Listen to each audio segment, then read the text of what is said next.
شروع اللہ کے نام سے جو بڑا مہربان نہایت رحم والا ہے۔ سرد جوت کون تھا؟ تو سامعین آئیے پھر اس کا اگلا حصہ شروع کرتے ہیں۔ ہزار موز اور گھوڑے تیار کیے گئے، ان کے بھی شنگار ہوئے، وہ سدائے ہوئے تھے۔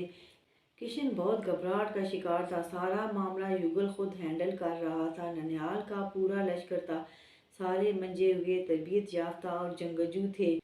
کشن میل فیمیل کے رشتے سے بھی ناآشنا تھا۔ یوگل طرح طرح کے سوال کرتا جن کے کشن کے پاس جواب نہ تھے۔ سورج نے کمار اتارنا بیان کیا تو کشن نے کبھی کسی لڑکی کا ذکر بھی نہ کیا تھا اور نہ کبھی کسی لڑکی پر نگاہ کی تھی۔ فطرتاً وہ بہت شرمیلا تھا۔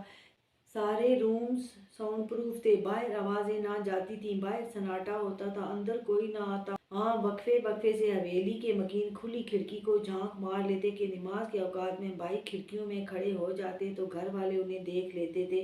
ان کی شادیاں بھی رومز کے اندر ہوئی تھیں۔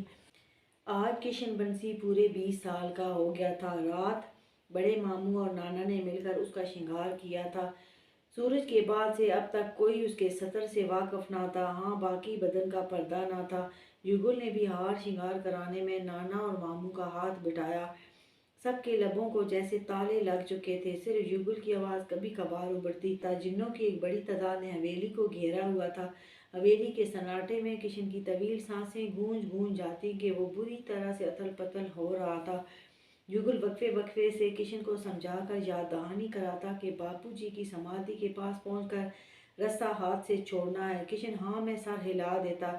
یوگل تسلی کراتا کہ ہم ساتھ ہوں گے، رسہ بھاری ہے، کلائیاں دکھیں گی، ہم ساتھ ساتھ ملتے رہیں گے، مگر رسہ ڈھیلا نہیں پڑنے دینا، گرفت مضبوط رکھنی ہے اور وقفے وقفے سے سیٹی مارتے رہنا ہے کہ گھوڑے قابو میں رہیں۔ جنوں کو الرٹ رکھنا ہے کہ گھوڑے کسی قیمت پر بھٹکنے نہ پائیں۔ قطار در قطار کھڑے قزنوں کے لشکر کو بھی یوگل وقفے وقفے سے سمجھاتا کہ گھوڑے جب بھائی جی بڑا رسہ ہاتھ سے چھوڑیں گے تو تم لوگوں نے بھی اپنے گھوڑوں کو الرٹ رکھنا ہے۔ 1000 گھوڑوں کے ساتھ اپنے 1000 گھوڑے دوڑانے ہیں۔ گھوڑے کو نہ آگے نکلنے دینا ہے اور نہ پیچھے رہنے دینا ہے۔ جہاں گھوڑا تھک کر رک جائے وہیں تم نے بھی رکنا ہے اور بھائی جی کی حدود والا بورڈ وہاں نصب کرنا ہے اور چونے کی پوری بوری الٹنی ہے۔ متروں، ہر سوار کے پاس ایک بورڈ تھا جس پر کشن بنسی کا نام شجرہ درج تھا۔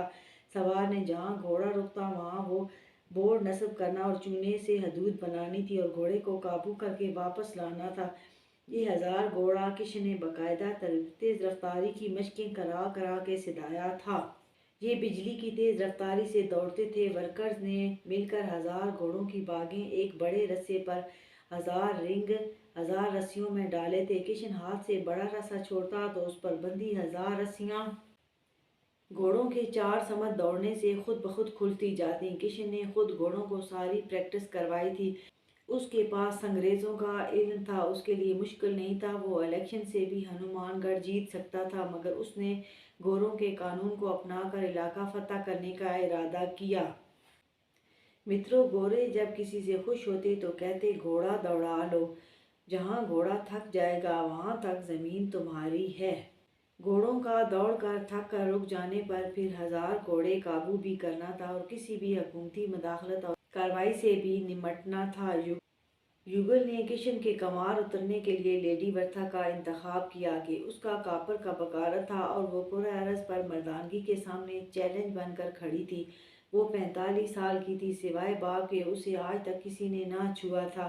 وہ بے حد حسین اور خوبصورت جسم کی مالک تھی، سنہرے بال بدن پر لہراتے رہتے تھے، اس کے کور کنوار دور سے چمکتے نظر آتے تھے۔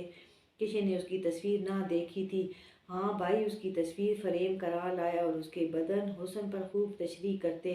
بابل بھی موقع دیکھ کر اسے چومتا رہتا۔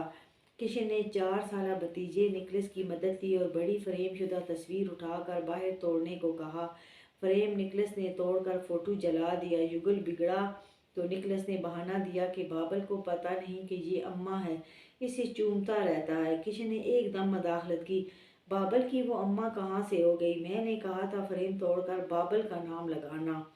ہنسی کا ریلا آیا کہ کشن نے اپنی غلطی خود مان لی۔